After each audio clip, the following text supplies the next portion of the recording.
Hello guys, this is your friend and we are back with a new fanfic. Which is what if Naruto got harem with Tsunade, Kushina and Kaguya, part 1. And if you enjoy this fanfic then please press the like button and subscribe to my channel for more fanfic like this and comment for next part. And now let's start the fanfic. It was beginning of the end. After the Shinobi Alliance fought Madara and his reanimated armies with teeth, nails, gutter or whatever they can spew on, the only thing that came out after that was the moon goddess herself, Otsutsuki Kaguya. Oh, how that day could get any better. Almost 99% of the army were trapped in infinite Tsukuyomi, a genjutsu that trapped anyone who even only glanced on the blinding light into their sweetest dream. No one could move their bodies after they saw the light. And if they thought that the worst part was their sense of helplessness, they hadn't seen the upcoming surprise. Their body also got wrapped by God Tree's roots, that blocked all their senses and slowly drains their souls. Oh, did they know their bodies will eventually turn into white zetsus? Just for the cherry on top of all of that, there's only one man stood between total annihilation or new start for humanity. Stood in 5 feet 10, with blonde spiky hair that got covered with dirt. His entire body also didn't do any better. With torn Junin vest, orange-black jacket that fluttered like a cloak with holes on it, black Anbu pants that already got cuts and burn marks on it which then looks more like a short than anything else. His face, however, showed the worst. Physically, many bruise mark and blood covered his face. For some reasons however, those whisker marks didn't show any sign of damage at all. His Hittite still adorned his forehead, although it already got beaten up to the point that even missing Nin Hittite looks like a brand new one. But none of those mentioned are even the worst one. And that reward goes to his eyes. With blood flowing through his eyes opened up. On the left is his Rinnegan, and on his right is his eternal Mangekyo Sharingan. Yes, Uzumaki Namikaze Naruto had to witness his best friend, Uchiha Sasuke stabbed himself and gave him his eyes because Sasuke almost certainly would die after extreme chakra exhaustion, with his last words are, to show the world that Uchiha will always be the elite, completed with, Dobi, remark for Naruto. Honestly, Naruto is just on verge on breaking point, with only Kurama pumping its chakra to the extreme, keeping his sanity. Naruto, please for the love of Kami, take a deep breath, throw away your sorrow for 5 minutes. You can cry across this barren of wasteland if you wish after this, said Kurama from his mindscape. I know, Kurama. I just want to quit. Everything that I lived to protect and cherish died or dying slowly. Ba-chan, Kakashi-sensei, Bushy Brow and Bushy Brow Sensei, Sakura-chan, Hinata-chan, Neji Iruka-sensei and even that Tem. Life would be meaningless if I can't even make them proud again. Said Naruto lowly. Kurama decided it had enough and yelled, and you are literally doing the ing thing right now. Do you think that those eyes of yours are just for self-pitying? Do you think all the cages that fought this battle want to see their only hope wallowing himself to death? Do you think Neji died just for you to give up? Get your face out of your and finish this properly. Who the air you. Naruto doesn't give a damn about odd. He doesn't bitch about quitting, about destiny and all of those crap, and he certainly doesn't give a shit about who he will be facing, as long as he can finish his ing job. You got one job here, and that's to ing win over this bitch. After hearing those words, Naruto just stood there and then unexpectedly, he chuckled. I guess I just lost my way huh? He pondered loudly. Well, you always said to believe it, I just want to shove those words back to your face. Kurama said while laughed a bit. Reassuring himself, he tightened his Hittite and smirked. Thanks, Kurama, he said, right back at ya, Kit. Why did I get an uncomfortable feeling? Let's finish this, he said quietly and then charged towards Kaguya. Every ninjutsu, taijutsu, kinjutsu was unleashed by him, pushing himself to the limit. However, things are not going his way. Kaguya countered or evaded most of them. In the end, he appeared to be exhausted and more wounded than before, while Kaguya just stood there, appeared fine, although not unscathed. Just give up. To me, your chakra manipulation is a child play. Kaguya taunted. Even a child can hurt an adult. He roared and charged again. He charged his Rasenshuriken with all element manipulation that he knows of. The Rasenshuriken was able to hit her and sent flying away. However, due to prolonged fight, and Kaguya closed many of his tenketsus, he slumped down. In his mindscape, Naruto. Kurama yelled in shock and immediately tried to open up his tenketsus, just to find out that the tenketsu is closing down permanently. All that he could do is just slowing down the process. Naruto. Just try to survive. Don't do anything related about channeling your chakra or you can say goodbye to your sorry ass. Kurama commanded. But obviously, Naruto being a Naruto, just asked it to stop. Don't. Just. Don't. I know you can't open it up, your chakra is almost out, he said in rasped voice. His body was laying on the grass field. The grass field slowly crumbling to pieces. Please. Don't say that, Naruto. Just. Nay, Kurama, do you remember that, you want to be free, you can be now, live freely in this world, you will be the one, who witness the new age. No, Naruto, you just don't pull that card on me. After everything we've done, it shouldn't happen that way. It should be. I'm sorry, Kurama. Naruto said that and then closed his link to his mindscape. I will see you next time. On real time. Naruto opened his eyes while panting heavily. He knew that he only had less than 2 minutes to live. Then, he saw Kaguya, almost full of bruise and wound, hovering slowly towards him. Alright, it's now or never, Tsukuyomi. Of course, Kaguya caught the genjutsu and tried to reverse it towards him. What she didn't know was it was the whole point. Inside Kaguya's Tsukuyomi, Kaguya slowly approaching her prisoner. Just when she wanted to broke him, he did a series of hand seals. Memory projection jutsu. He yelled and then series of his life flashed at front of her eyes. And then she saw the whole picture of his life. Everything that he feels. Every rejection, every glare, every scorn, every horror in his life.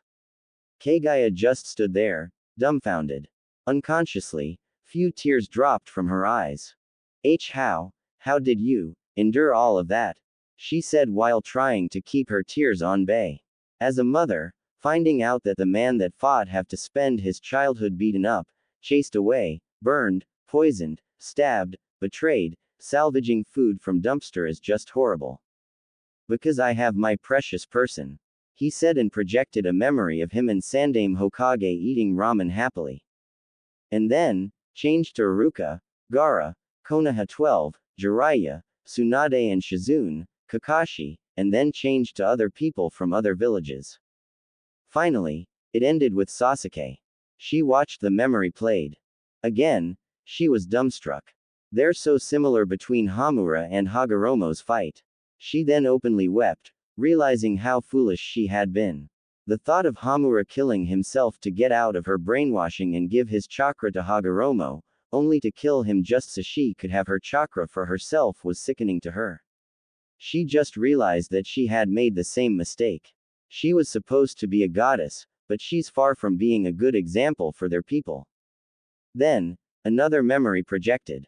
This time, it was on Ichiraku's ramen right before the war. He was eating there while chatting happily with all his friends and teachers. And then he said, This is my idea of peace. Kaguya saw the memory and then felt what were they feeling. Although mixed with a bit of anxiety and sadness, it was a happy, joyful moment. Kaguya couldn't understand it. They were on verge of destroying their own peace, yet they're still eating like there's nothing to worry about. For me, eternal peace is not about how to fulfill every people's dream, it's about enjoying every moment with your loved one, the people you cherish the most. I can't ever deny that what I did might not be something I'm proud of. The memory then changed to his battle with Akatsuki's members and every people that he ever killed. But avoiding all those things is just waiting the problem to explode. We can't avoid negative things in our life. That's not because Kami-sama want us to suffer. No, I think those things help us found our peace. They make us realize no matter how small it is, a gesture like that can mean a world to other person. The memory changed again into Ichiraku's ramen. Kaguya then realized something. She has been chasing something that the very idea of it was to destroy another people's peace. The way she pitted her own sons to go against each other so she can have chakra all by herself, and now trapped another people in their own dream and turning them to soulless husk of themselves was disgusting. She felt stupid, helpless, ashamed, and angry to herself. She looked at the man in front of her. Here he is, dying in real time, yet he still wants to help a demon in goddess skin like herself to help her get over her own selfishness. For the first time in few millennia she lived, she cried. I'm sorry, she said as she hugged Naruto and cried on his chest. Naruto just slipped his hand and patted Kaguya's long, white hair, which was very smooth. Naruto just sighed and smiled melancholily. At least, after all of this is over, they can go back to how it used to be. He thought to himself. He then felt that his projection starting to fade. And then everything hit him. He caught Kaguya into a bone-crushing hug. She yelped in surprise. But then, she felt something wet on her shoulders. Naruto was crying. Why do I have to finish here? I haven't reached my dream, I haven't seen my friends for the last time, I haven't fulfilled all my promise, I just want to be recognized, I just want to see people smiling at me, Naruto said while sobbing. To said Kaguya as shocked was an understatement. She then felt an urge to hug him back.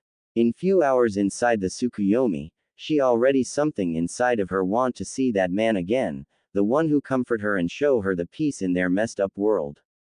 The man that went so far away just for his friend, a man that accept himself as who he was in all his flaws, and a man she felt strangely attracted to. Meanwhile, Naruto just cried his heart out. He spills all his pent-up ego, anger, disappointment, anger, and all of his negative thoughts and emotions. He was going to die, so the hell with it with all of his thought. He just wanted to be selfish right now. Sakura-chan will never love me, Hinata-chan died just for a lost cause that is me, for all they yelling that I will become a Hokage, even I failed at that, I just want to feel love again. That shook Kaguya's to her core. She never thought for someone with a heart as big as 5 elemental nations, he yearned for something so simple. He already lost everything in his life, and with Shinigami calling him to the death's door, he just wanted to feel needed by someone. And for some reasons, she felt her heart stirred. Her body moved against her will. She cupped his cheeks with her hands and did something unexpected. She kissed him on his lips. He was surprised when he felt something muffled his mouth. He was frozen for a second, before he started to run on her instinct.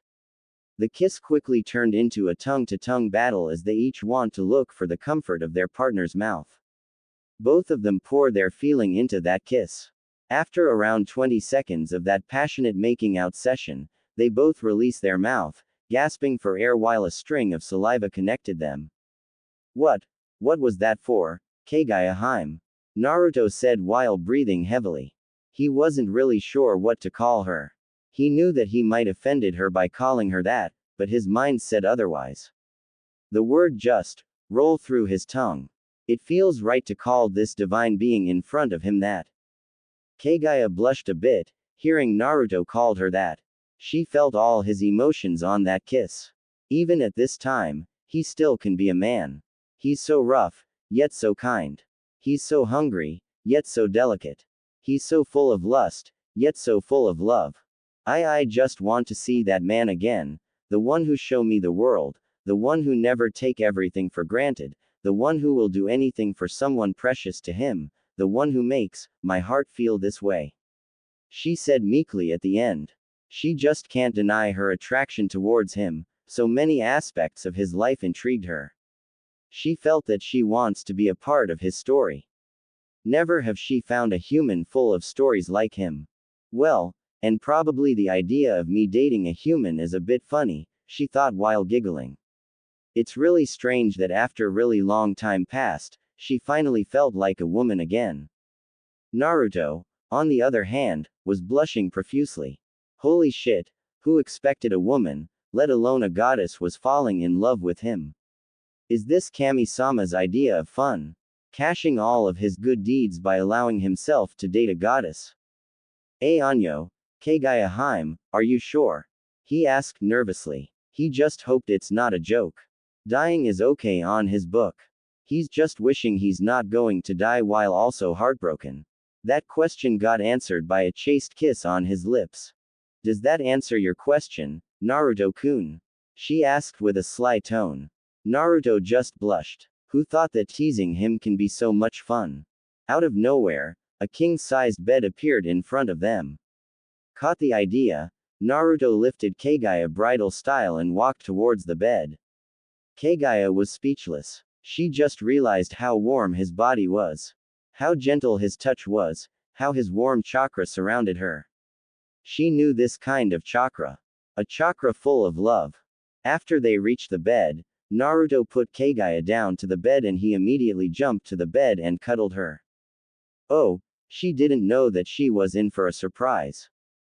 His body heat, his gaze, his gesture, his everything melted Kaguya's heart. His hands around her body and he was kissing her nape while his cerulean blue and coal-black eyes pierced her eyes and soul. Oh, how his touch was so innocent yet, so sensual. His kiss was light, yet so heavy. And his eyes, she can't even explain what was going on.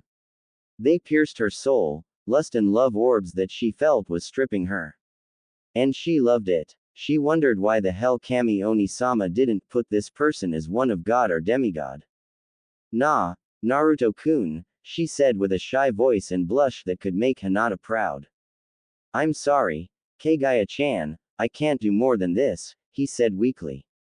Truth to be told, his chakra was most certainly out.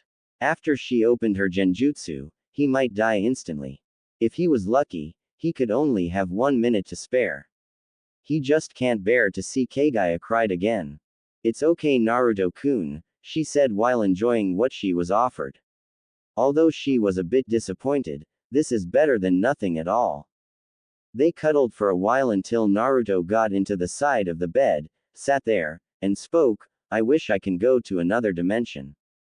Kaguya followed him and sat beside him, confused. Nothing, Kaguya-chan. It's just, I wish I can survive this. Maybe me from another dimension was filling paperwork, you know. He chuckled, soon followed by Kaguya. Maybe he had 3 children, all of them with white hair and horns, or maybe whisker marks like him. Maybe he had a doting housewife that happened to be a goddess. Maybe he had his friends receiving tasks from him, he said and sighed dejectedly. Kaguya get into her thinking pose and said, I can do that.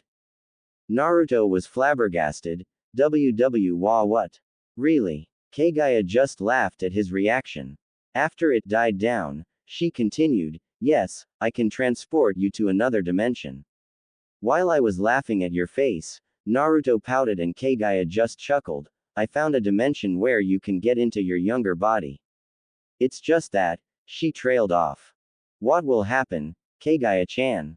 He asked, readying himself to worst possibilities. Me from this dimension can't get you there. She said sadly. That broke Naruto. It's not that hard of a choice, died with Kaguya on his side or live on without Kaguya. He clutched Kaguya tighter and said in a weak voice, you know that's not an option, right? Of course, Kaguya also didn't want that. Hell, she would fight Kaguya from another dimension if it comes down to that. Well except. Right, the Ghetto Mazo statue. She said excitedly. What with the statue? He said, unconsciously clenched his teeth. We can use the statue as some sort of beacon. I can split half of my life force into you, so when you summon it, I can take over it and summon myself. She said excitedly. The problem is that it must be a full moon, otherwise I can only manifest myself as spiritual being. And it must be blue moon. She said dejectedly. Blue moon only occurred once in few hundred years. And Naruto being a human, even with her life force, might not held up that long. Naruto was thinking. To think about it, moon is such a strange thing to him. He had seen many colors of the moon. White is the usual one, yellow is when he could master Kurama's chakra, red when Jubi was about to be summoned, and blue. Right, it was the day he learned Kage Bunshin no Jutsu and beat that Mizuki Tem. But, Kaguya-chan, will that dimension have any difference on astronomic? He asked, filled with hope. She was deep in her thought, maybe difference in history and other aspects, but it should not change the astronomic. Yes, it could work. He pumped his fist to the air. They have a chance. Are you sure about that? Kaguya asked her, not believing that it might happen. Blue moon only occurred once every 100 years and it will change your appearance, so I think you. Before she can finish her explanation, she got kissed by Naruto. And then Naruto put his finger to shut her up. Shish, he said to her, gaining a blush from her, you already done so much to me, Kaguya-chan. You gave me happiness, you gave me hope, you gave a chance, you even gave literally half of your life to me. Let me do my part. I don't if it changed me into a monster. I don't care if I have to wait for 1,000 years. I will find a way. I will even beat that Kaguya for you. You can depend on me, you know. Believe it, he said convicted. Kaguya just laughed at that. That phrase was probably the only phrase that can be used by Naruto. And surprisingly, she found herself tends to believe that. She nodded, I'll believe in you. Thank you, my moon goddess. He said and then kissed her. Then something came across his mind. Wait, how about Kurama? I honestly don't really know. She said while looking down, my guess is if he was still in your body, he might integrate himself to my chakra. What would probably happen is that there will be power struggle, either he kept his consciousness in his form or Jubi will replace him, she said and she flinched, waiting Naruto to slap her or something. Instead, Naruto hugged her and said, it's not your fault that you can't do anything about it. I guess this is on me. I'll handle him then, he said and then kissed her cheek. I'll see you later, Kaguya-hime, he said, stealing his resolve, don't worry, Kurama. I'll help you. See you later, Naruto-kun, she and then sighed, alright, here we go. Kai. In real time, immediately after the genjutsu has been released, Kaguya rushed to Naruto's side and starting to pump her chakra and life force. His body starting to glow green as she coated him with her chakra.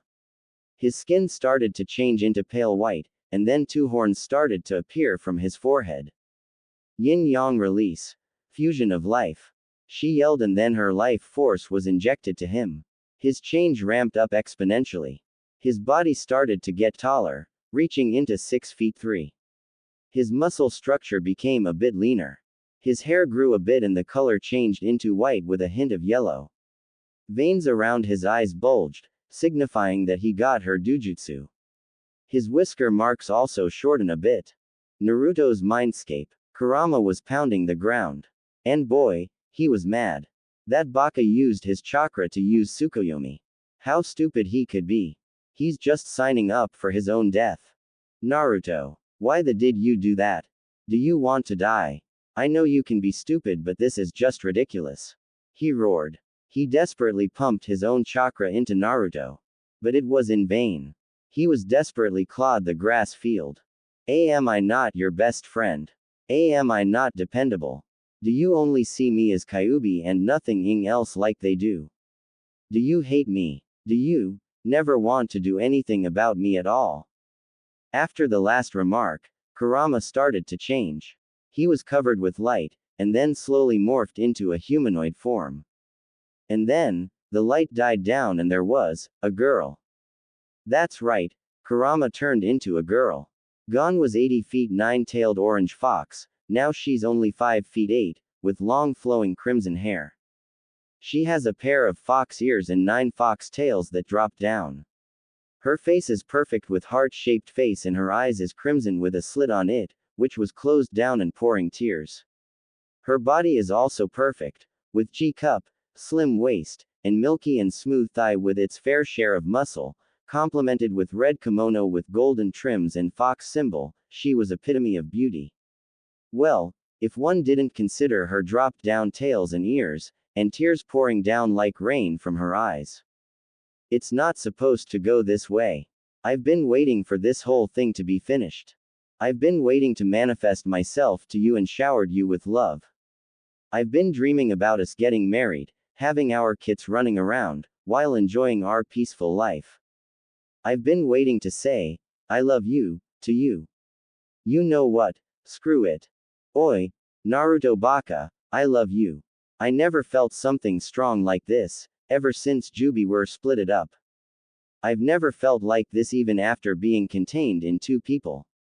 You're the first and the only people I will give my life to.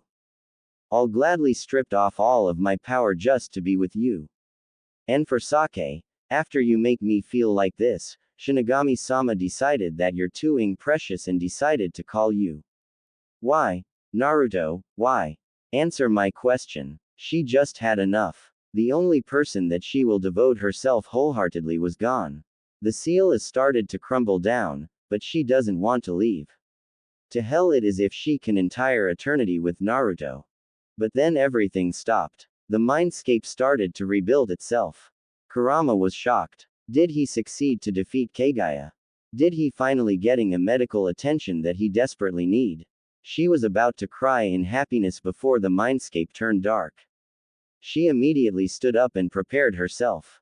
Naruto wasn't there, yet the landscape changed. This can only mean he got attacked psychologically. What the hell is going on? Kurama thought. Then, there was a powerful roar. And then it appeared. Jubi has appeared inside Naruto's mindscape. Granted, it was only 150 feet tall. But it was Jubi nonetheless. Around them, a barren wasteland appeared, followed by mixture of natural disasters. What the hell? Kurama said before Jubi started to thrash around and attacked her. Even though her chakra is complete, doesn't mean taking on Jubi head on was a great idea. Her chakra might regenerate quickly and she can spew out jutsu here and there, but attacking Jubi with normal jutsu was like stabbing a kunai into 15 inches steel plate. Damn it, I have to run and try to charge my chakra, she thought while running around. Smaller version of Jubi started to appear and attacked her. Fortunately, they're easy to pick off. Though, they also interrupted her chakra regeneration. When she wanted to attack it again, Jubi started to open its mouth and gather his chakra. Kurama's eyes widened when she saw that. Shit, it's charging its Bijuudama. She yelled at herself before she gathered her chakra to charge her own. Both Bijudama were starting to gain their own sizes. After a minute, they're ready. Kyuubi was not looking forward to it. Hers might be bigger in size, but Jubi's one is packed with denser chakra. And then they fired them. A beam lock happened. It was a tie between them. Well, before Jubi decided to pump more chakra into it, Kurama was slowly losing. The chakra she poured into her Bijudama cannot compete with denser and faster regenerative chakra of Jubi. Damn it, I am losing my concentration. I have to keep Jubi from whatever it was doing to Naruto, she thought. Under normal circumstances, she would think that fighting Jubi is just asking to get killed. But here she is, fighting a losing battle, just for sake of keeping Naruto from having to face Jubi inside his body. She slowly felt her consciousness slipping away. It was getting really hard to see what's in front of her. No, Naruto, she said weakly. She smiled sadly. Kami-sama really liked to mess with her, didn't she? She's losing the only precious thing to her. Tears started to slip again from her beautiful eyes. She thought that she would get her happy ending. How stupid it was, of course Kami-sama won't give her just that. She's supposed to be a demon, a walking disaster. How could she thought about loving and being loved by someone else? Hell would freeze first before that. And she was right. Kami-sama liked to mess with her. Suddenly, she felt chakra flowed through her. The chakra was so dense and potent that's comparable to fully powered Jubi. She looked where the chakra came from and saw a man. Stood at 6 feet 3, with pale skin and white hair with a bit of yellow. His face was adorned with 2 horns and his eyes were closed. He was wearing a standard Junin uniform, except the white cloak with orange highlight. His palm is opening to her, transferring his chakra. Ha Hagoromo? She asked surprised. The person looks so similar like Hagoromo, and his chakra was on par or even better than him when he sealed Jubi inside him. I'm sad that you don't remember me, Kurama. I'm hurt, TT Ibeo. He said with a smirk. It struck her like a thunder. This person. Naruto. She yelled. The hell? How the hell was that supposed to be Naruto? He looks just like an Otsutsuki. He might be Ashura's descendant, but his chakra wasn't supposed to be that potent. Even his 9-tailed mode chakra wasn't that dense. And is that Rinne Sharingan on both of his eyes? Get your head back, Kurama. I will explain everything later. But first, he pointed to Jubi, that just recovered from the blast of Bijudama, that. She sighed and said, right. And started to attack with Biju-powered attack. Inwardly, she was flying on heaven. Naruto, on skin and flesh. And he's even more powerful than anyone she ever knew. Well, except Kaguya. Outwardly, she was smirking. Naruto's chakra had been proved to supercharge her attack and she actually felt that she did something to it. Wood release. Bind of the forest of God. He yelled as thousands of trees and uncountable numbers of vines and roots immobilized the raging Biju. To said she was shocked was an understatement. First, how does he have Mokuden?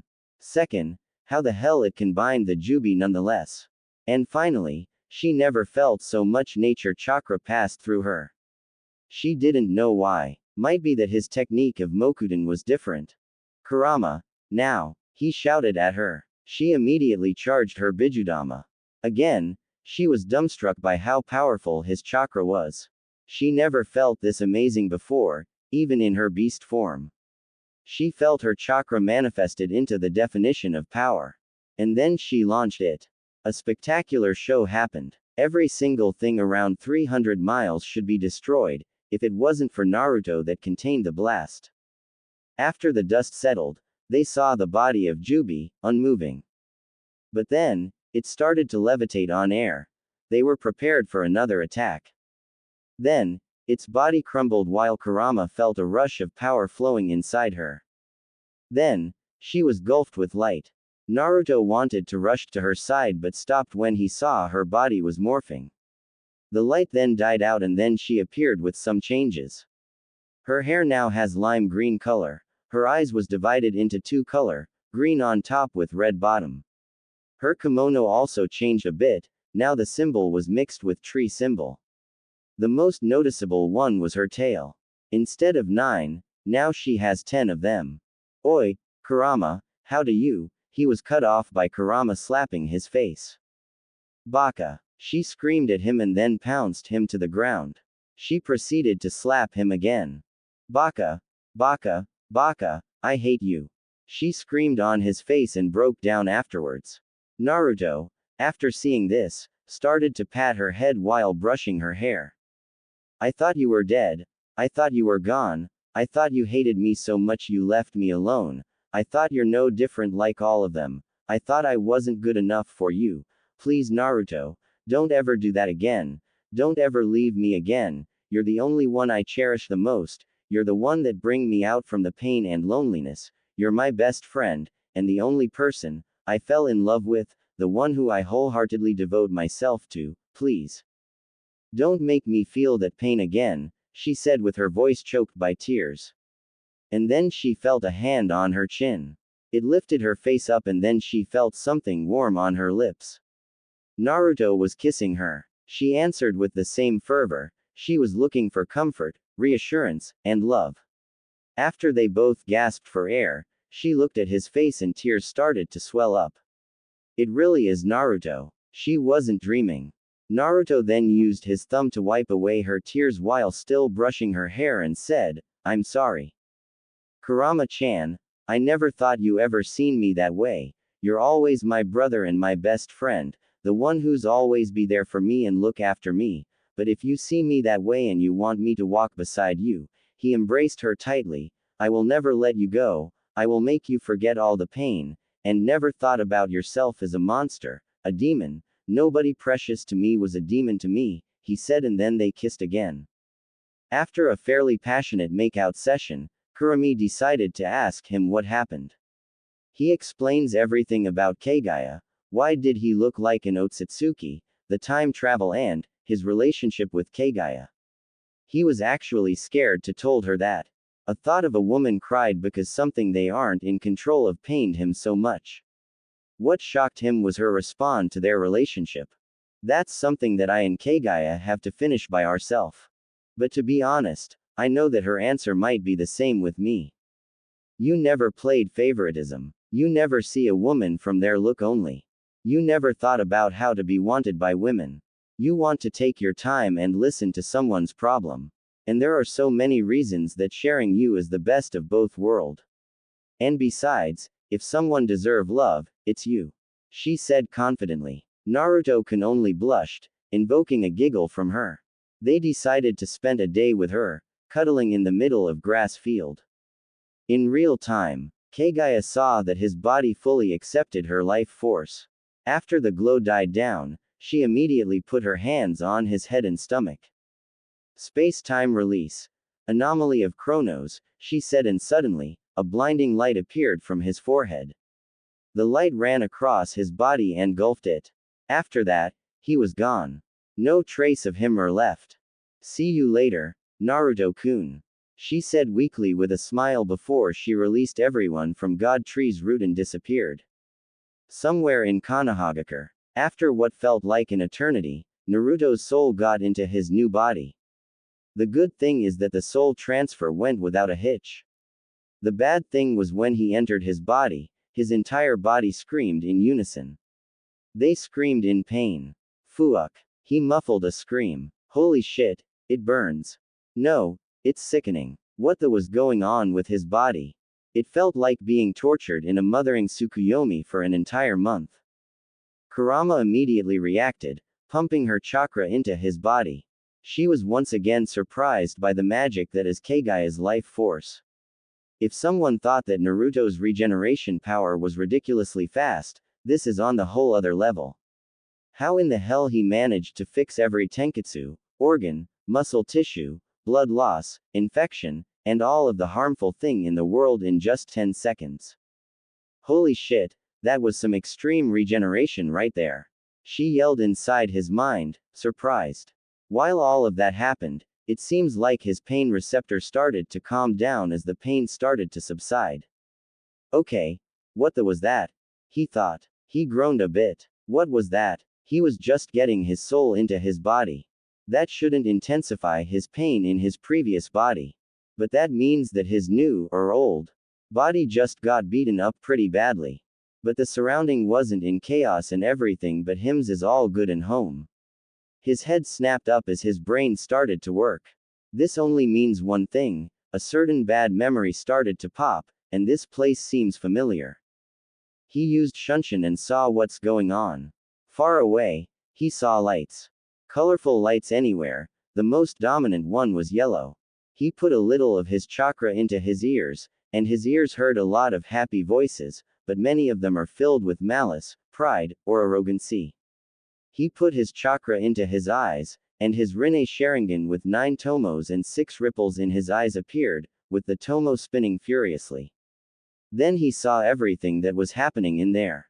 Day of Miracle, Hokage's testament of power, the demise of the fox hunt, he thought. He sighed with sadness all over his eyes, but inside he was a bit glad.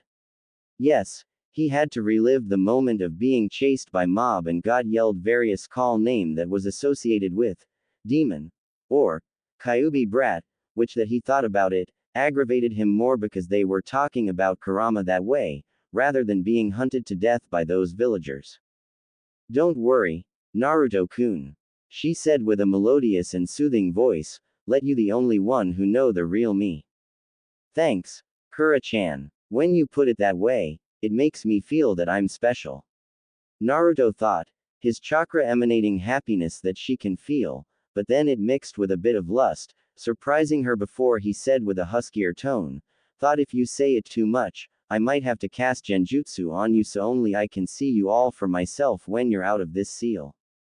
Kurama, who was blushing a bit because of the way Naruto called her, was now blushing furiously. Damn, what the was inside Kaguya's life force. 1,000 ways to tame a biju, in a more pleasurable way. Millennia worth of seduction technique. Whatever the hell it is, it made her blush so red that Hinata would be jealous. Naru-kun, she said while blushing. Who thought a boy with no experience of the game of love just shot a biju through her heart, figuratively. Naruto just chuckled at her reaction. He never got to do all of those things in his previous life, only when he realized that despite all of the power and fame he could get, he just wanted love. He also was a bit reluctant to told those lines in his previous life. But now, starting new and with two of the most beautiful and powerful women on his side that most importantly, love him by all of their heart, he found a new resolve in his nindo. I'll do everything in my power to protect what's precious to me. You better believe it, he shouted on top of his lung. Big grin plastered his face. Kurama from inside the seal, just smiled and said, "I believe you will." Right, back to this. He thought and slapped both of his cheeks and then he asked Kurama, "Kura-chan, did you feel your yin or yang chakra anywhere around?" Hold on for a second. Kurama said and then sent a Yukai impulse to a radius around 200 miles. She then felt two feedback. One from her yin and one from her yang chakra. They were steady, not being used or pumped. That means whoever held her chakras in this dimension were safe. The strange thing was that it came from two girls, and the even stranger thing was that there was no trace of her soul in them.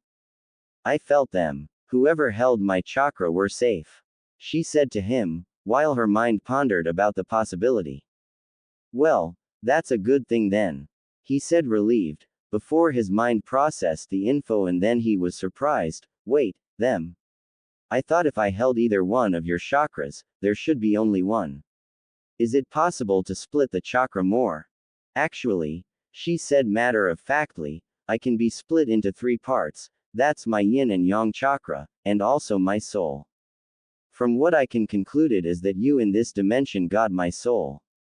She said before her face warped into confused face, but who the hell in the name of Kami-sama that split the soul from their own chakra? She asked to none in particular. Surely, Minato can't be that dumb, right? He might not be a Jinchuriki, but when you know you can split a biju into 3 parts, he should have known that without a soul, it is just going to be a time bomb, waiting to take over whoever held them when they overloaded their chakra network with her Yukai. What do you mean, Kura-chan? He asked Kurama. He was new to things about biju. Simply because that he never put too much thought about it. He also made a mental note to split some of Shadow clones to do more learning. I'll explain it, Naru-kun. She said in serious tone, did you know why your chakra control when you're younger is so bad that doing Bunshin is just as hard as when you were trying to make a Rasengan when you first learn it? Naruto just nodded dumbly. You also knew that you had me and my yang chakra sealed into you, right? He nodded again. The reason that your chakra control was shot when you're younger was partly because of my soul was inside of you. Your yang chakra tried to accommodate my yang yuki that it totally blown of the proportions of your yin and yang chakra.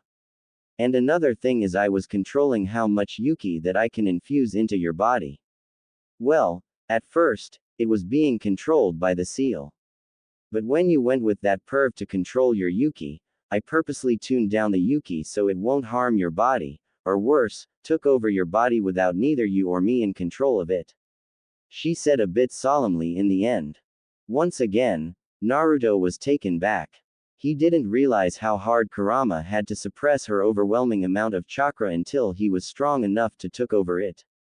He was grateful that even when they're supposed to be in love-hate relationship, Kurama's still doing something to keep him alive as his prisoner. But wait, if what she said was true, why the hell did Minato risk this much of a risk? And it doesn't seem to be necessary at all, as Naruto remembered that when he synced his young Yuki and Minato's Yuki, they reverberated with each other, with Naruto as the initiator. What if I only have the soul though? Will it do anything to my body? Naruto asked. Kurama got into a thinking pose and said, to be honest, I don't see any disadvantages or harm will come to you. Hell, I think the soul is the safe bet. Sure, you won't have chakra the size of a cage right of the bat, but as the Biju got more access, assuming it has the same sealing technique as you, the Jinchuriki will retain its chakra proportions, while the Biju can manifest Biju cloak faster because they don't have different coils. Even with other sealing technique, Biju will naturally absorbs nature chakra, expanding their Jinchuriki's chakra coils alongside them. She said. She just didn't get it. Naruto was the same. It seems like he has the biggest advantage compared to the holders of Kurama's chakra. It doesn't make sense other than he held Kurama's so. They both came into the same conclusion. This wasn't about the advantage in battle. It was all diplomatic. People will tend to believe that the one that have Kyuubi's soul is the reincarnation of the Kyuubi herself, while people will willingly look another way if they're told that they only had the chakra, which only means more popularity because instead of demon, they will saw a ninja with enhanced ability. Who holds your chakra? And can you pinpoint the location? Naruto asked while trying to calm himself. He knew that he's not going to like the new, nor what caused all of this to happen. What kind of game that his, Tsunade, was playing. Kurama sent an impulse again to pinpoint their location. It was near Hokage Tower, the clan district. A particular location that all seems so familiar. There. She mentally pointed. Naruto looked at the direction, a two-story house that seems different because of its modern architecture. He activated his Rinne Sharingan to see the building. The aesthetic of the building only reminds him a certain house. TT2-san's house. He thought, shocked by what he saw. No, it can't be. He immediately made 3 shadow clone and instructed them to head towards their location. He ran through all of the possibilities, many of them are dark, but hit home a bit too close. He didn't want to think about it. With his better judgment, he processed those feelings to be more logical. Another of Kaguya's doing. He was sure that if this happened to him before Kaguya's life force was given to him, he might snap and came to the house personally. He calmed himself down, tried to keep unbiased view of the problem. Kurama, on the other hand, was a mess. Pissed, angry, and disappointed. She already knew where this was going to. Why the Minato had a heart to do something like this? Why did Minato even dare to think about it? Why this Minato is just another Danzo in making? What the happened to Kushina? And, how in the world Kushina, even in the darkest part of her heart, even consider something like this? 5 minutes after that, Naruto felt the shadow clones popped. And everything came crashing down. His family. Alive. 8th. Party. Big party. Happy. Minami. Kasumi. Naruto. Miracle. Training. Kyuubi. Power. He was boiling with anger. His own family pulled all of that shit. While he was dying here, they were having a ing party. Where he was alone in the forest, they were surrounded by clan heirs and their ing representatives and all their friends. When Naruto got treated like shit, his sisters were basically a ing royalty. Where he was suffering because of Kurama's death, his dad received all the ing gift and all the praise.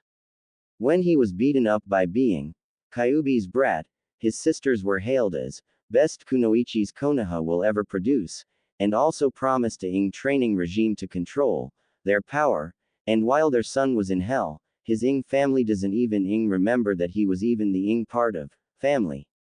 Screw all of that shit, all of them will. His anger immediately subsided for 2 reasons. First, Kurama was frantically trying to calm him down and emit her chakra around him, calming him. Kurama immediately pulled him into the mindscape. Another one was a strange one. In the mindscape, not even realizing what was going on, Naruto immediately felt warm feelings surrounding him. His eyes snapped into the source of comfort. It was Kurama, embracing him, all while brushing his hair and tried to comfort him. Shish, she whispered softly to his ear, I know you're angry. I know you're pissed that your family abandoned you. Please just let it go. You're better than them. If you destroy this village, no matter how much I want to, it will just destroy what we had been doing, she said softly. Of course, she knew that all of that was bullshit. She even felt a burning rage blazed inside of her. But seeing Naruto like that, snapped her out of that rage for a bit and went to comforting him. Naruto, on the other hand, just felt his emotions died away. He couldn't find himself to be mad at them. He felt that his rage was unfounded. Something inside him stopped whatever trigger it had. Thinking about it again, he's more disappointed that his family doesn't even mention his name or existence at all.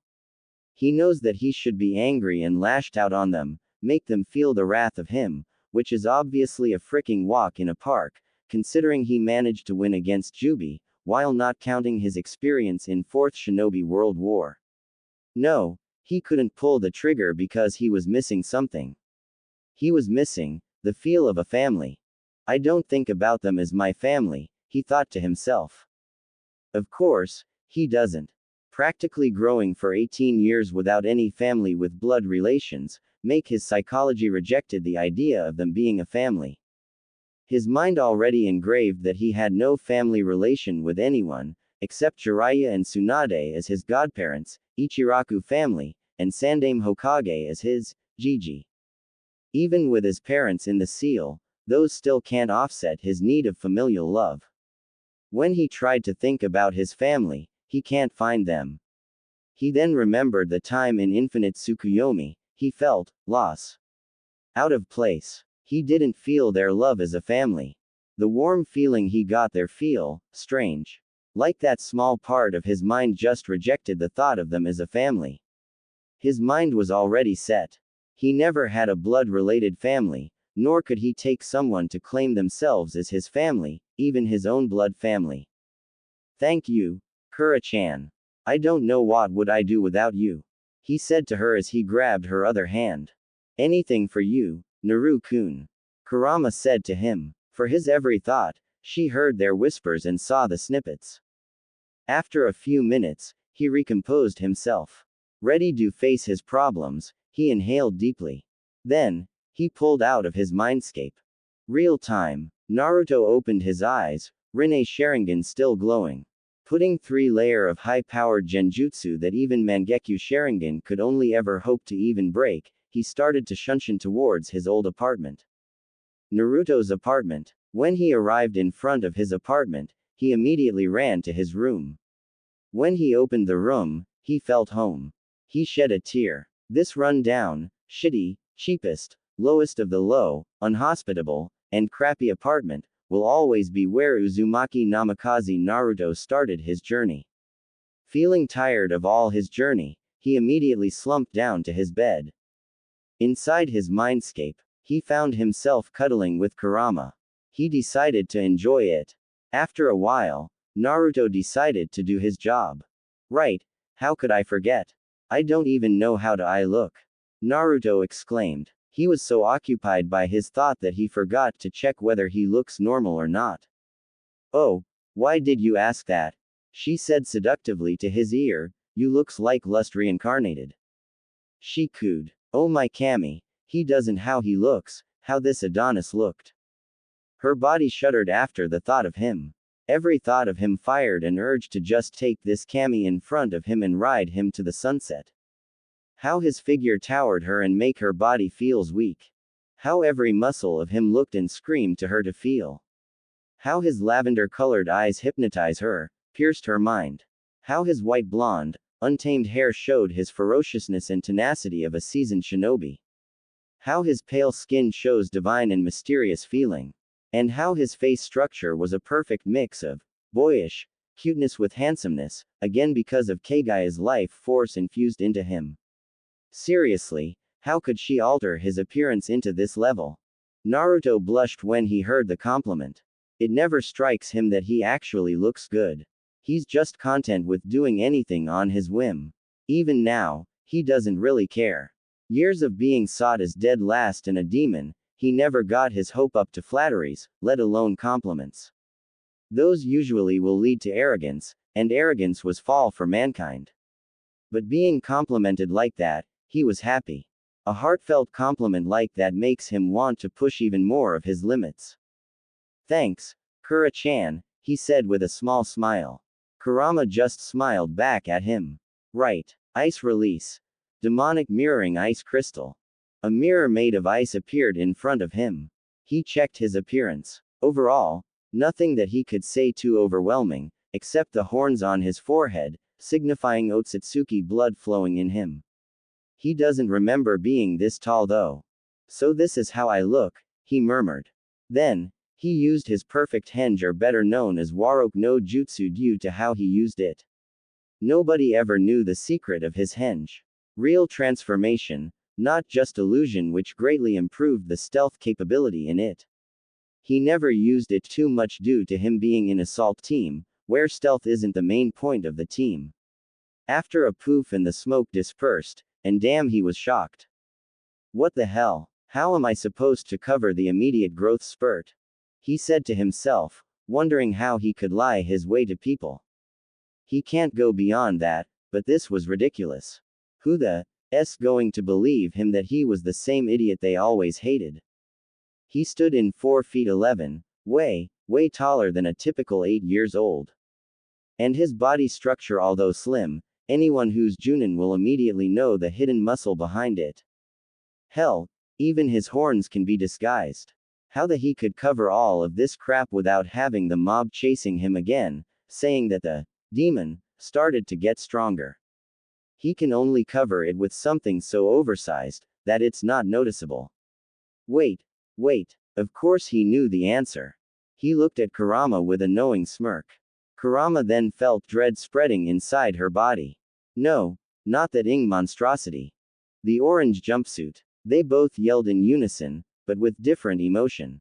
He was excited. He finally can be one again with his beloved orange. Who would thought it would save the world? Oh, his beloved orange jumpsuit.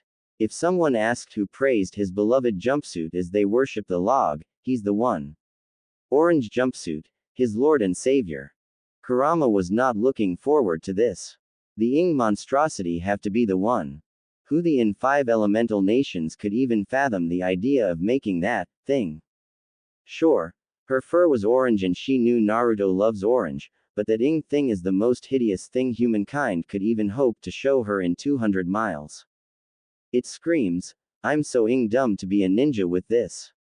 It was so bad she was raging inside her seal, even when they still hate each other, which was saying something about that thing. She's even madder now. Her Naru-kun, God among mankind, Adonis in flesh, Alpha of Alpha, and most importantly, his beloved jailer, lover is going to wear that monstrosity again. Yes. No. They both yelled. Out of nowhere, his outfit changed into the orange jumpsuit. Why? Kami-sama, why? She cried. Oh, how the monstrosity even dared to touch her Naru-kun, let alone wore by him. How those orange covered all his well-toned muscle. How those orange screams, I'm idiot, please kill me again and again. Naruto was just grinning a shit-eating grin. He can be with his beloved jumpsuit again. How he missed the warmth of it. How he missed the oversized bagginess of it. How he loved its screams, Naruto. But deep down, they knew that he could get better outfit modeled after his jumpsuit. Kurama, putting aside her own opinion, knew why his choice of this jumpsuit was not on the whim. She knew that by establishing him as an idiot, that bastard would underestimated him. This will also established himself as unpredictable and always craving for attention. This would also allow him to manipulate others that he wished to keep, by showing the real him. Although it seems manipulative, she knew that whoever got their interest in the real Naruto means that they at least give a damn about his life. Also, with her ability to sense negative intentions, it was basically a perfect scheme to get a real friend. Although if he wanted to, he could just use Tsukuyomi or command them with Kotoamatsukami. I know you hate it with every fiber of your soul, Kura-chan. He said with a bit of sadness, but this is the only way I know to do anything at all. I still don't know what's going on here. Are my family really like that? Do they hate me that much? Are they being manipulated? I have so many questions that needs answers. If I came out as me when I was younger, Minato wouldn't suspect anything I do in Clan District. Please bear with it, okay? Once I found another way, I will immediately change it. He said with a conviction. Kurama felt stupid. Just because of his jumpsuit, he had to promise her. He never complained about all the torture he got to her, yet just 2 pieces of clothes made such a fuss. Even though she knew that he was just happy having his jumpsuit back, she can't help but feel hate towards it because how many troubles it caused. It made every fox hunt, a short work, usually ended up with Naruto almost dying again. Even though he could outrun and hide from Anbu, once they knew his location, he's basically an orange flare running at high speed. And flare can also run out of its power, just like him. I'm sorry, Naru-kun. But I don't want to see you got hurt again by those villagers. She said, ears and tails dropped down. Naruto just smiled. So that's the actual reason why she hated it. He thought as he nodded understandingly. Naruto then zipped down his jacket and enveloped it on Kurama's shoulder. She was surprised by immediate warmth that surrounded her. And then he hugged her. Don't worry about it, Kura-chan. As long as I have you and Kaguya-chan, I will be fine. He said soothingly. After a while, he broke off the hug and said, all right, Kurama. Can you tell me how much chakra I have? He said as he put his hands into Ram's seal and started to pump his chakra. Kurama then started to feel the amount of chakra being released. If I have to say, you have as much chakra as right before you could control my Yuki. The thing is, your chakra is more potent and perfect chakra control makes it looks like you in 9-tailed beast mode. If you add my chakra, let's just said your Jubi in first form, she said. He was surprised. Holy shit. Perfect chakra control combined with better chakra. That amount of chakra was ridiculous. With all of that, he has the same reserves as the Sanbi, without Kurama's chakra. Combined with Kurama's chakra, and he could easily level an entire nation with it. Oh damn, that's what he could only said. Kurama just giggled at his reaction. But that's not all, Naru-kun. She said teasingly, holding her words. He's getting anxious. Is there something better than that?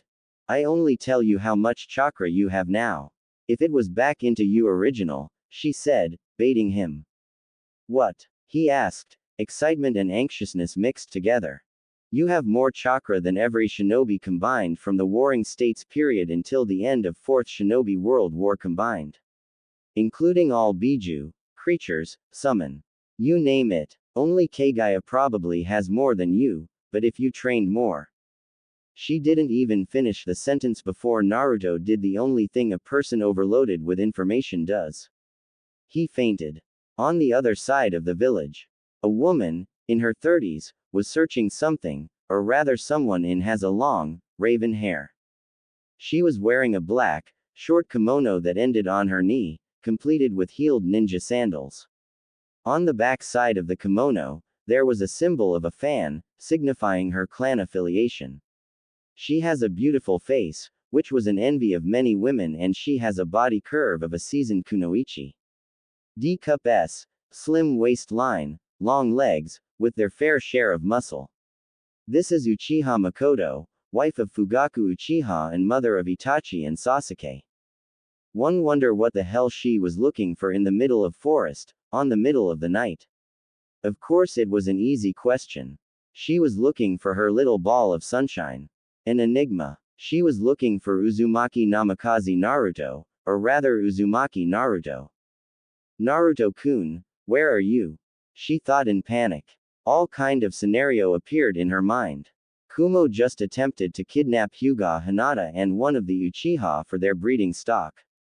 What if they caught the wind about Naruto, the combined DNA of Namikaze and one of the last Uzumaki? Iwa was also still bitter about their loss to the Yellow Flash. What if Iwa decided to get their revenge and killed one of Namikaze just for their satisfaction? Or worse, what if some pervert manipulated him and used him for their own pleasure? No, she can't let all that happen to him. Over her dead body. There were so many reasons why Makoto was scared shitless about him. Everyone wondered why the matriarch of the Uchiha and the best friend of Hokage's wife never really talked about those two prodigies, especially recently, where she aggressively trying to avoid the topic altogether. Well, it started 3 years ago. Flashback. Makoto wasn't having a good day. Itachi, once again, was on mission. Where she thought that she would play or teach something with Sasuke, Fugaku decided to crash her plan and teach him, which was consisting of 10% of actual training and 90% indoctrinating their son to become obsessive prick like every single man in their clan. She, and many female Uchiha in particular, despised the teaching of Curse of Hatred. It reduced the meaning of life as a human, and turned people into arrogant, bloodthirsty, and power-hungry person.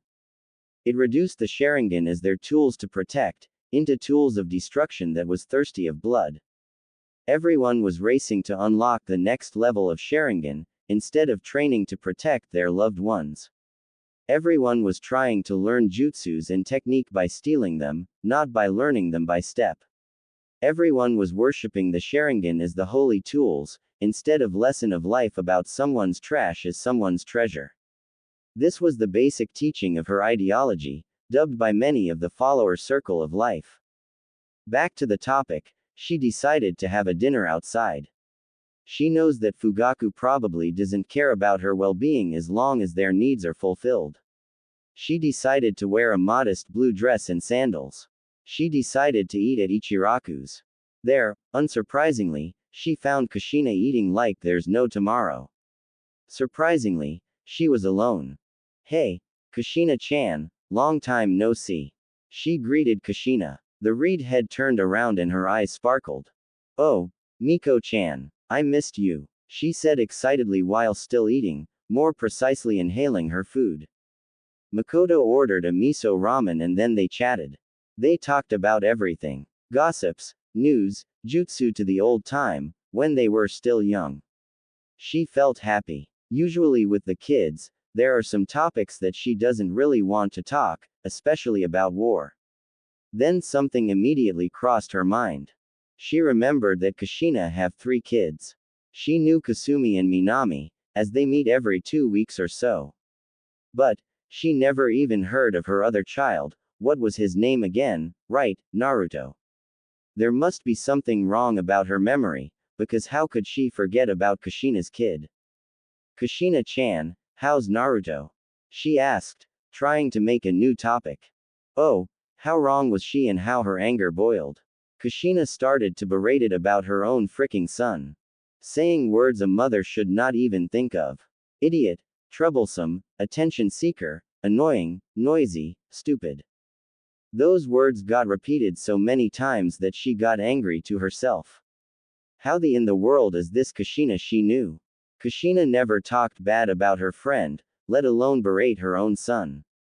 Kushina always preached her and their friends about will of water to them, the teaching about how family is the most important thing without exception, not saying her own son was stupid and looking for attention, or disturbing her and her daughter's time. Decided to investigate the matter into her hand, she excused herself from the stands. She put any money she found in her purse, not caring how much it was. Frankly, she was holding herself to just punch Kushina in the face. She walked towards Namikaze residence, stomping the ground lightly and Sharingan flaring in her eyes while the tomo spinning furiously. Something was wrong, very wrong with Kushina. And she was about to find out. Well, that was the plan before someone put a chakra suppression seal on her back and dragged her into an alley. She tried to scream but her cry was muffled. He saw 3 men that was looking at her lecherously. They said all bad words that would destroy her dignity as kunoichi and a woman. She struggled to break free. But with her hands and feet bound and chakra was blocked, she could only do one thing. She cried. She cried that she would have to go through this. She cried because she knew that her family won't give a damn about her. She knew that the elders would throw her away, saying an S-rank kunoichi was reduced into a plaything of those scums. She cried because Fugaku would just looked for another woman, in another loveless marriage. She cried because she would never feel a real love. Then something makes one of the hands let go of her body. And then another, and another. She then felt her binding was cut, although she swore that those kunais might stabbed her accidentally. Then, she felt her chakra was back into her body. She turned into the direction where her savior is, only to be surprised to see a yellow blur. Instinctively, she tried to keep up with the yellow blur. But alas, after so long without intense physical training, she could only handle so much running. After she got a bit of her stamina back, she decided to shunshin towards the last known location. She tried to detect any significant chakra signature, only to found a faint unique chakra that was near training ground 44, the Forest of Death. She teleported there and saw the most heart-wrenching and heartbreaking scene. A boy, no older than 5, was just tortured. His body was burned, stabbed, poisoned, cut, twisted, broken, whatever the word that described his pain. His mouth was open, as he tried to scream but fell to the deaf ears. The scene was just straight up T&I quality that would make even Morino Ibiki thinks twice. But, what truly the top of the cake was his blonde hair, soaked in the blood. The color was so unique, she only knew a person that had them. But, it was definitely not Minato Namikaze. Naruto-kun, she said as tears started to drop from her eyes. As a mother, she cried. How could someone even think this is even human? How could someone do this to a child? How could someone torture this 5-year-old boy that was trying to scream for help? As a friend, she was pissed. How could Kushina doesn't find out about this? How could Kushina was not running to his side to check on him? How could Kushina let this even happen in the first place? Decided to save those questions for later, she grabbed his body and shunshin to hospital, hoping for emergency treatment. The next day, she just realized how wrong she was. She had already witnessed 3 attempts of murder from assassination attempts which she could fend off, 5 from nurses which can be prevented because of her keen intuition. And 2 from the doctors who she found tried to overdose him with drugs. She was really angry that these people who swore to heal and nursed other back to normal, were trying to kill him, not only once. They readily gave up their oath and honor to their own fear, just because he's something that he's not. These people are the same people that she fought for in Third Shinobi World War, tried to murder a 5-year-old because of their own obliviousness. And believe it or not, he was the one who saved her from those scums, matriarch of the Uchiha clan. Not that she cared about that title, just a testament of how good-hearted this boy is. When she heard his groan, she went to his side. Good morning, Makoto-sama. Is there anything particular that I can help you with? He said with a tone of obedience. Makoto groaned a bit. She hated that shit-eating politeness that people only used to get to their goals. No need to be tense, Naruto-kun. She put her palm in stopping gesture, you can be more relaxed. Ah, okay. He just grinned sheepishly and scratched his hair. Thank you for everything, Makoto-san, he said. She smiled a bit. She doesn't know why, but it felt right. No problem, Naruto-kun. But if you want, could you tell me what's going on? She asked. Then, he started talking about everything he comfortable to share with. About the mob, about how he saw her and tried to use kunai in real battle. How those kunais were supposed for self-defense. But when he was asked about the reasons, he tensed up. He doesn't want to lose another friend again. Why you want to know? He asked, frightened. He was not stupid. He knew he held Kyuubi's soul. Every single conversation like this always caused him to lose more friend in his life. He tried to avoid this topic like a plague. But he was caught like a deer in the headlight. Because I don't believe that they were chasing you for some reasons. She said, although she already knew the answer was, were you stealing from them? Causing troubles with their kids? Or is it because of your tenant? After hearing that, he immediately broke down. He told everything to her. How the villagers always called him demon, or Kyuubi's incarnation. How his mother hated him, how his father ignored him, and the only lifeline he had was his sisters. Even they were always busy training, while he was left to rot to death. But the most shocking one was when he thought that everything that happened to him was because that he wasn't strong enough, good enough for his parents, while his sisters always got praised and every single thing they want was fulfilled. Makoto heard every single word and locked it into her mind. She can't believe Kushina turned into a fangirl of Minato, following every word that he said. Minato wasn't any better, the bastard was manipulative son of a bitch. The bond they had was destroyed that day, save for a tiny speck of doubt that she left for Kushina. After that, he started to told his dream and wish. And her heart broke when she heard his wish. I want to have something dear in my life, so I can protect them and have something to fight for. Makoto just wanted to cry, in admiration and sadness. By saying that, he implicated that he doesn't have anything. But even after the shit he's been through with the villagers and his family, his heart was so kind. Pure. Untainted. He wants to love someone and protect them, just to feel any affection. It might not sound selfless like a superhero, but to Makoto, it sounds a lot. It makes her remember about Madara Ojii-sama, she said in a low voice. Nobody in her clan seems to remember where she really was from, and people certainly don't know about her heritage. She's the granddaughter of Uchiha Madara, the most powerful, despised, hated person in shinobi history. Nobody knows that Madara survived their infamous battle in Now Valley of the End. After their encounter, he activated his Izanagi and was planning for revenge. Unfortunately, that plan was foiled. Not because he couldn't do it, but he fell in love. Yes, the infamous leader of the Uchiha, the bloodthirsty, cold-blooded, ambitious Uchiha Madara fell in love with, ironically, an Uzumaki. Not any Uzumaki, mind you, but Uzumaki Mina, older sister of the famous Uzumaki Mito. Unexpectedly, they had a normal, happy life near the border of Uzu no Kuni, which is now the Wave Country. Makoto's dad was killed when he was protecting Uzushiogakure, while her mom was a Junin of Konoha. Because of that, Makoto was closer to her grandparents. That's why her ideology was so similar to Will of Water of the Uzumaki, but different because of her grandfather's view in it. They are also the reasons she's the only Uchiha that was bordering SS rank. Of course, with the Uchiha precursor and the older sister of the most famous Uzumaki, who might not be Uzumaki Mito, but still, a level 9 seal master, the only thing she need was something like the massacre of Iowa to be officially an SS rank.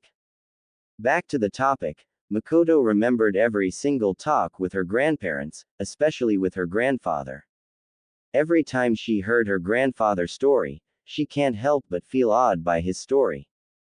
But later, she realized that most of the time, his grandfather would end the story with a sire dejected smile. One time, she asked the reasons why he always looked so sad. And for the first and the last time in her life, he saw her grandfather cried. He then proceeded to told her that he always regretted to lead the Uchiha to worshipping the curse of hatred, always regretted that if he could discover love sooner, he could lead the Uchiha into a better clan, instead of arrogant, elitist clan. She always remembered his story. A man so powerful that he was controlled by his arrogancy and ambition, only to found his flaw and cried in the end. She remembers her promise to her grandfather that she will change the Uchiha. After that, his grandfather always had a smile on his face, unburdened. Even until his end of life, where Makoto got something a kind of heirloom. Uchiha Madara's left eternal Mangekyo Sharingan. She was so shocked back then. How couldn't she? The most powerful Sharingan that could even control Kyuubi. But, her grandfather only said that it was a sign of peace. That even the wielder of the most powerful Sharingan that was filled with never-ending history filled with blood could change. But after that, her life went downhill. She was accepted as a ninja of Konoha, but then war started. She got married into loveless relationship with Fugaku, birthed Itachi, war, peace, birthed Sasuke, debating, and debating. Finally, she was here. After a bit of the flashback, she hugged him. This boy, no, this young man here need love.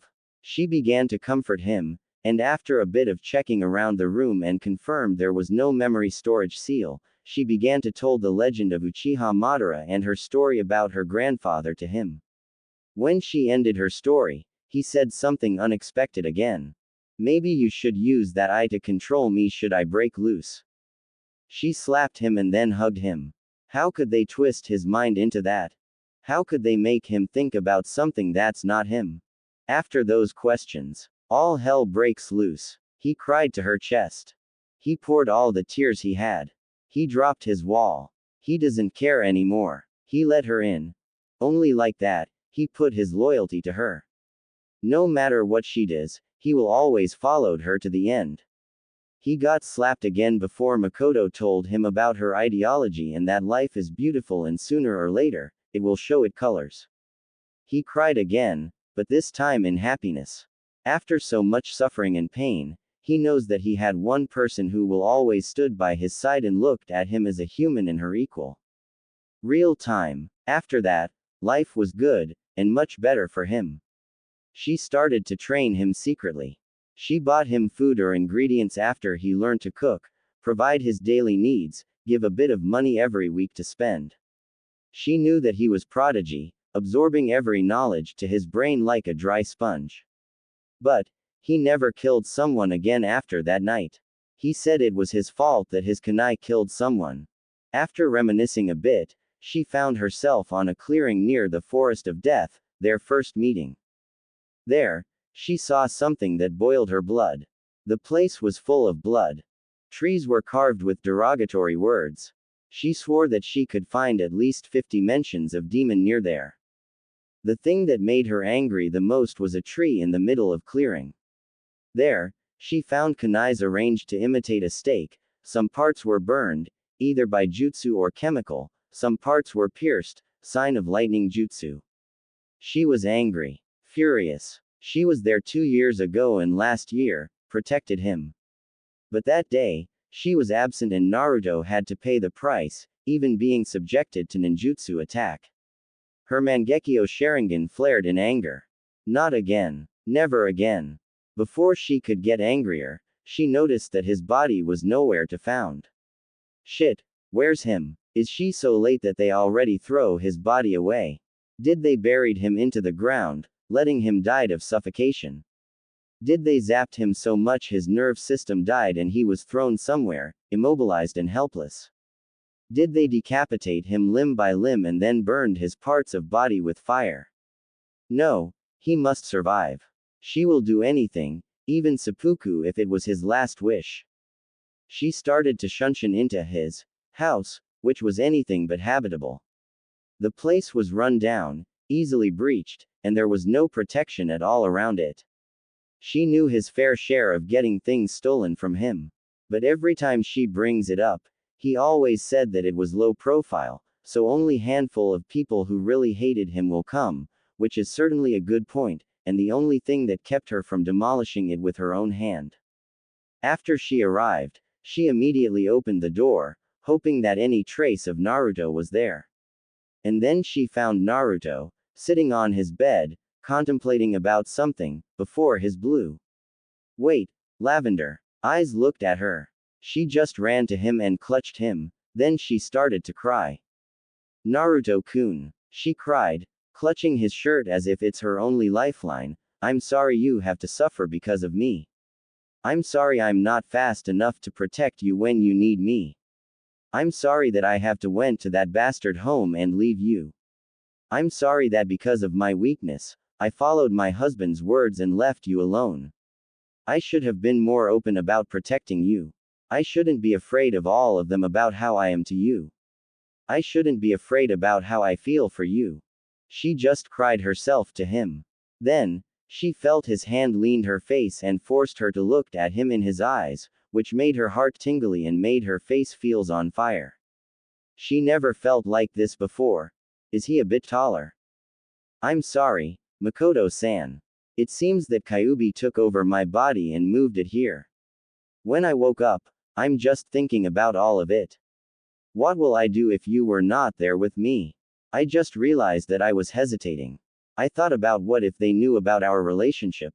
They would banish you, called you bad things, doing things that kunoichi like you shouldn't experience.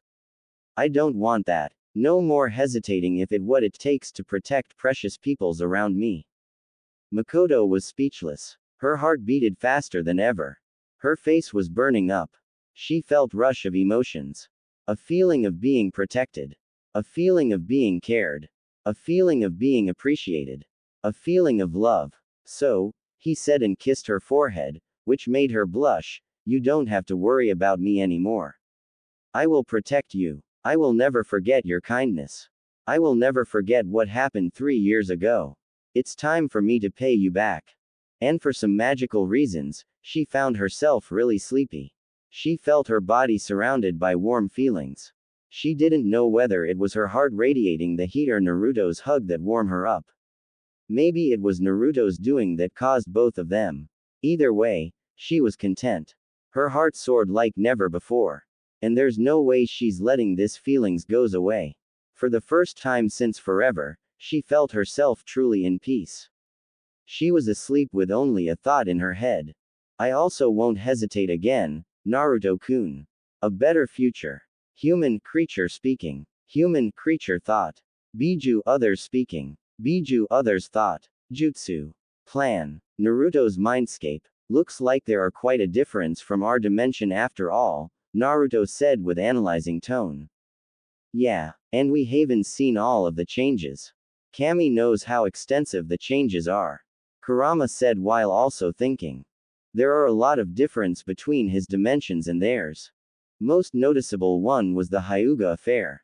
Here, Kumo not only tried to kidnap Hinata but also an Uchiha for their breeding stock. Because they were too ambitious, they were caught when they were in action. But, this cost the death of Hiashi Hyuga, Hinata and Hanabi's father, though in this dimension Hanami Hyuga, Hyuga's matriarch survived the incident because of his intervention, no less. Due to their patriarch's death, the Hyuga have to look for another head of the clan. But until now, Hyuga have yet to found a new head clan. And why you ask? That's because the elders are in deadlock with each other. Ha! How stupid that can be. On one hand, they refused to make Hisashi, Hiashi's twin, as the head of the clan just because he's a branch member of the Hyuga, while they refused to make Hanami the clan head because they wanted to keep the patrilineality of the clan. Seriously, how stupid they could be.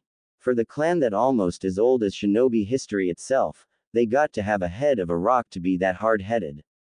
That explains why they are only noble clan because of their history in Dujutsu. They were too paranoid to change stuff and change the tradition in their clan, while it was blatantly telling him that it was used so the elders can get the power by themselves. Heck, branch members should have been abolished after the forming of Konoha. Second one was about Omegakure. After their previous leader's death, AIM started to open up its isolation and starting to do trading with another country and now with some hidden villages, including Konoha. Rumor has it that many hidden villages aggressively seeking a relationship with them because their mysterious nature and the fact that they produced so many original jutsus and so many above-average ninjas.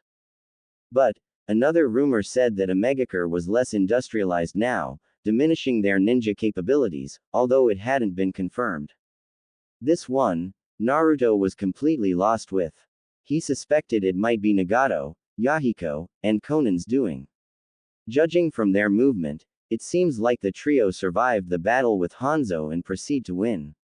If his theory was correct, this could mean Akatsuki won't exist, or at least exist in different home. He just hoped it's not going to bite him in the future. The last one was a rumor that piqued Naruto's interest. The rumor that said that the Uzumaki probably survived the Second Shinobi War devastation. This rumor existed due to traders that headed to Wave Country sometimes saw a building was there, not destroyed from time to time. But, Because of the whirlpools that keeps any ship to reach the destinations, they could only speculate about the rumored building. Naruto put this on top of his list. He knew that he never even thought about exploring more about his clan and village. He himself felt disappointed and ashamed that he never inherited his parents' or his clan's skill in fuinjutsu. Now that he could start again and realized how strong fuinjutsu could be, he would try to go there and try to find something he could learn. Other than that, he's also a bit ashamed as in Uzumaki, he never tried to go there. But, with their area protection seal in form of whirlpool surrounding it, he might have to learn a defensive technique that could withstand the whirlpools. Naruto started to rack his brain. First, he definitely needs to use 10 or so shadow clones to read the books in the library or other source, such as a restaurant or bar. Hell, he might need to travel between elemental nations to another hidden villages and countries to really confirm that nothing changed more than that. Second, he definitely needs to go to Uzushiogakure as soon as possible. Even if it's in ruins, there must be some safe place where they keep their knowledge. And the rumored building is something definitely to keep in mind. Third, he needs to train with his shadow clones to get his power back. Not saying that he's not powerful now, but training never hurts. He also needs those clones to master sub-elemental jutsus or even making new Kekkei Genkei or God forbid, Kekkei Tota. When he wanted to get out of his mindscape, Kurama stopped him by grabbing his hand. Naruto was surprised and looked at her. Is there something you want to talk about, Kura-chan? He asked curiously. She sighed deeply before saying, I need you to spy on Konoha. Why do I need to spy on Konoha? We could get information from the library. He asked. It doesn't really make sense to spy on the villages he's in right now. Kurama sighed again. Damn it, he's not going to like it at all. I need you to spy on the villagers and their clans, specifically Namikaze household. Naruto was taken back. Damn it, he tried to push this problem as far as possible. He knows that he might lose control knowing that his parents, and recently, his family's abandoned him. He might not kill the entire family, but seeing them neglecting their own child just boiled his blood as a person. He might be an orphan, but he knew that it hurts more to know your family don't even see you as a person. He knew that if Kurama wants to do something he doesn't like, she always had a good reason to do so. Kurama, seeing his face, smiled. This might not be that hard at all. Here, let me show you. Kurama said as the memory projection changed to various images. He saw Kushina. There, he saw Kushina was beating him. Both him and Kurama always have some issues seeing this clip. It doesn't show her as a mother. No, she was a monster in his eyes. The beating was stopped when Minami get into his room and saw him laying on the ground with bruises covering his face. Ka-chan. What happened to Ni-chan? Minami asked frantically. What monster could even do something like that to her brother? Oh, it's you, Mina-chan. You see, Naruto here just got beaten by the villagers and I was trying to heal him. Kushina answered. His eyes knew that Kushina's smile didn't reach her ears. She was trying to get Minami out of there so she could continue. He could also saw her lips twitching, the obvious signs that she's not happy at all. Minami just nodded innocently then asked, Can I help you with it? She asked. Kushina's face immediately fell off, violet eyes filled with anger and her face contorted into a frown. No. I will handle him. You can play with Kasumi. Of course, Minami was shocked. She then said, but. I said get out. She yelled at her and unconsciously emitting a bit of killing intent. Fear. Minami's feeling fear like never before. But, small part of her won't yield. Her gesture showed that she's ready to stood her ground. But then, the memory showed that Naruto asked her to go play, although with hand gestures because his voice was lost because of the screaming. He did, not realizing his entire room was set up like a T&I interrogation room. Minami, seeing his hand, gave up and got out of the room. And then, The beating ended with him almost passed out. Kurama then changed the clip into small snippets. He then saw a pattern. All of them always had a Kushina in it. And there's always the mention of him in there. And Kushina would always soured. He came into conclusion. His mother hated him for some unknown reason. But then, it changed again into when he saw both Minami's and Kasumi's interaction with Kushina from far away. There, he saw a completely different Kushina. A kind and caring mother. Her smile was so sincere, like nothing could get in the way of her happiness. She never got angry at all. Hell, not even negative emotions were shown. He came into conclusion. His mother loved her sister so much, that it's almost a favoritism. Again, it changed into one of the beating. Here, she was beating him, when Kasumi called her down because she needed to do something urgent. Kushina, like any other clips, decided beat him, to the point he almost passed out, but when Kasumi said she needed her help learning Kenjutsu, she immediately stopped her beating and stormed into where Kasumi were. He, with any energy and consciousness he was left with, walked limply and saw the same expressions that was shown in last few clips. He was lost in this one. How could she beat someone with hate, but then showered someone else with love in few seconds? What kind of mood swing was that? Kurama saw his face and knew that he was lost. She decided to chime in and said, "You see what I'm getting at, Naru-kun. It's either Kushina was so good at acting or there are some unknown reasons that she hated you. And you know how Uzumaki are like. And if I to take a phrase from every ninja, look underneath the underneath." Naruto was deep in thought again. If it's all natural, the mood swing is not. It seems like every time he was mentioned, it overrode whatever mood she was in, into hate. And from seeing from he didn't see anything that could make her hate him as a person, much less what a mother seen in their child. It just seems like I was designed to be hated by her. He concluded. It was a whole new revelation to him. His mother might not actually hate him. There must be something that influenced her to think that way. He's grateful that there might be a way to build a new relationship. Even after he saw his memory, he couldn't see her as his mother. He could only see her as a victim to something more insidious. And it might be his chivalrous nature or some other things, he would help her not as a son, but as someone else. Deciding to thought about it later, he got out of his mindscape. Naruto's apartment. It was a new day for Naruto. He woke up feeling refreshed and ready. But, when he tried to get out of his bed, he felt something warm tugging his hand. He looked at his hand and saw a pale, smooth hand intertwining with his hand. Wait, smooth. He opened his futon, and there laid Makoto Uchiha, sleeping peacefully. Holy shit. Shit. What the did they do last night? He remembered sorting his memory and comfort her, but that's not about sleeping in each other's arm kind of stuff. Shit. Maybe they were really comforting each other. Damn it. A second day on his new life, and he might already have Fugaku and the entire Uchiha clan hunting his off. But what about Makoto? Damn. His memory. All of his emotions and memory just seeped right through and he couldn't even fathom the thought of Makoto disgusted and left his life. Makoto, feeling negative emotions and her body shook by itself, woke up.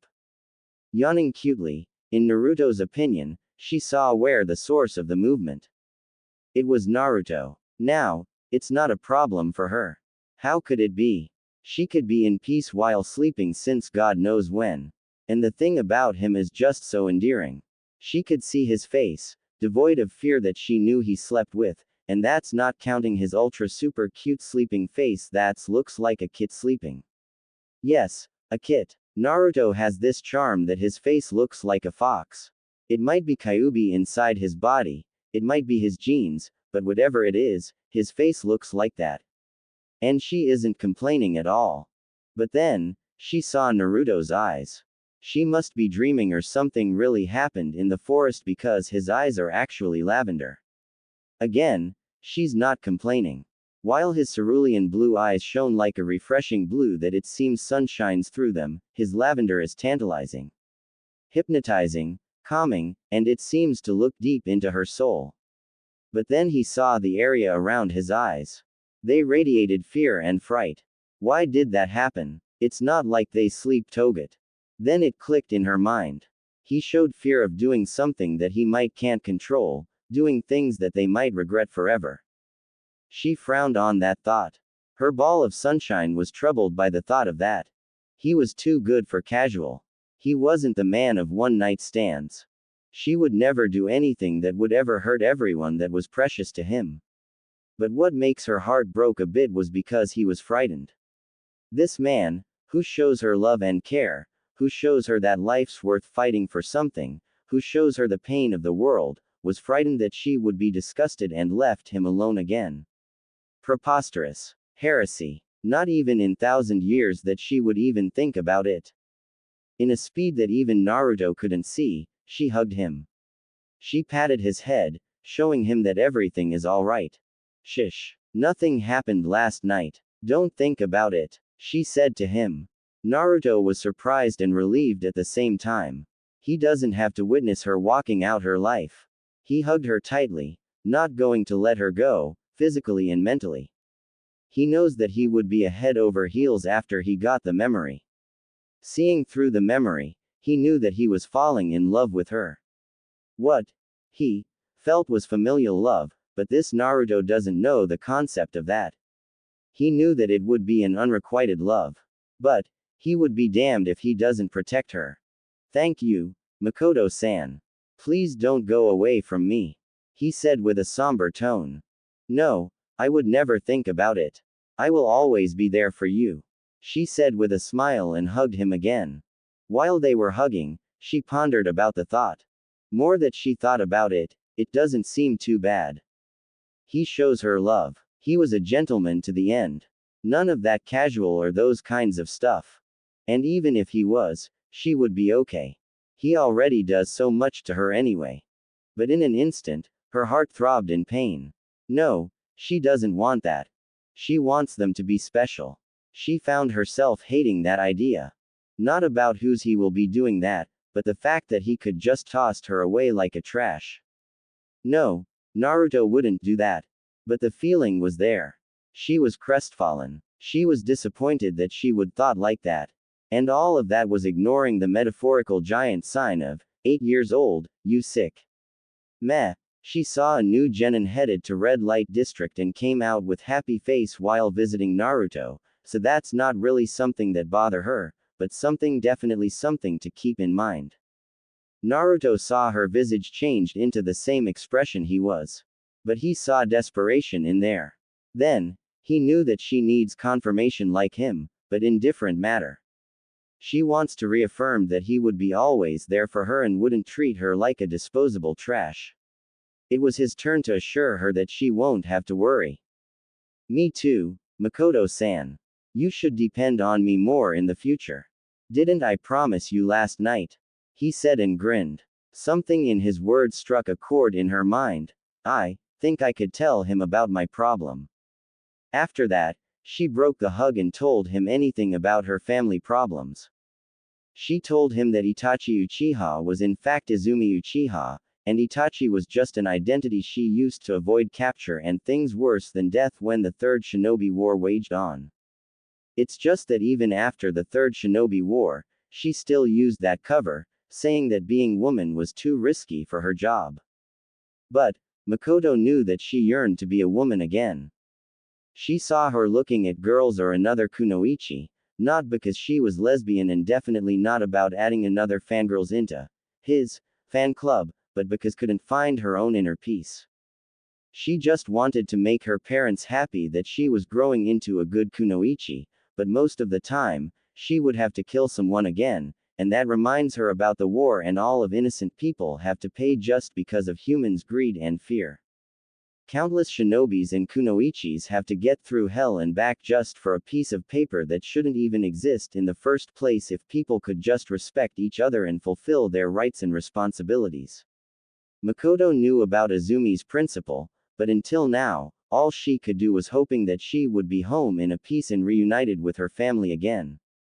The second one was about her family. She was worried about Sasuke. With his father keep telling him about the curse of hatred and baiting him with training, she was worried that it might turn into a time bomb in the future. His father was famous, or rather, infamous for being typical Uchiha. And with Sasuke being in such a young age and one of possible clan heir, his father and the council will choose Sasuke over Izumi anytime if Fugaku could turn him, and the possibility that the council won't overlook the fact Izumi was female would just destroy the chance of Izumi being the clan heiress. And even if Izumi was the clan heiress, the council would just marry her with some other Uchiha or another clan's member and turn them into a puppet and probably a breeding stock for them, if they had a Kekkei Genkai. Thankfully, she had still quite a while for this problem to rise, and Izumi, Itachi, was able to keep her father's indoctrination in bay. The third one, well, she was a bit reluctant to tell him. Well, that's because it was about her and Fugaku. She knew that by basically telling this to another man, she was indirectly waving a divorce paper on their face. But when she remembered his treatment towards his own family, why the shit did she have to consider him? She even told herself that she won't hesitate anymore. Then, she told all about their family. She told him that her life wasn't the most colorful one. As a mother, she felt as she was going to fail both of her children. As a woman, she can't help but feel angry that Fugaku doesn't even notice her, from time to time. She knew that she herself wasn't that bad. She remembered the first year in Konoha. She was pretty sure that paper production increased in Konoha due to how many scrolls, love letters, fan mail, all of those stuff that she received. Even after few months of her marriage, she still received quite a lot. Well, she was kind enough to told them off, even though it has some of Uchiha's haughtiness in it, so they stopped pestering her. Whatever it was, it's been a while since she received any. But even after all of those letters, Fugaku just wouldn't notice how lucky he was. She knew that he cheated on her back. It used to be an Uchiha women, but recently due to her influence, the women of her clan always avoided Fugaku with whatever reasons they had. Nowadays, he was playing with a civilian council's family member, or even some smaller clan members. And as a wife, she couldn't help but felt sad and disappointed. Sad that her family was just not there. As hard as she tried, her husband won't cooperate at all. Always putting his clan in front of anything and everything, even his own family.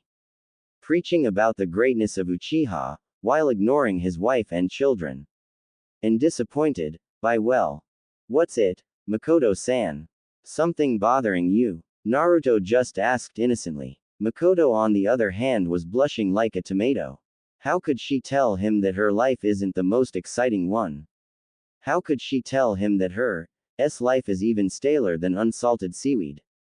Nothing, Naruto-kun.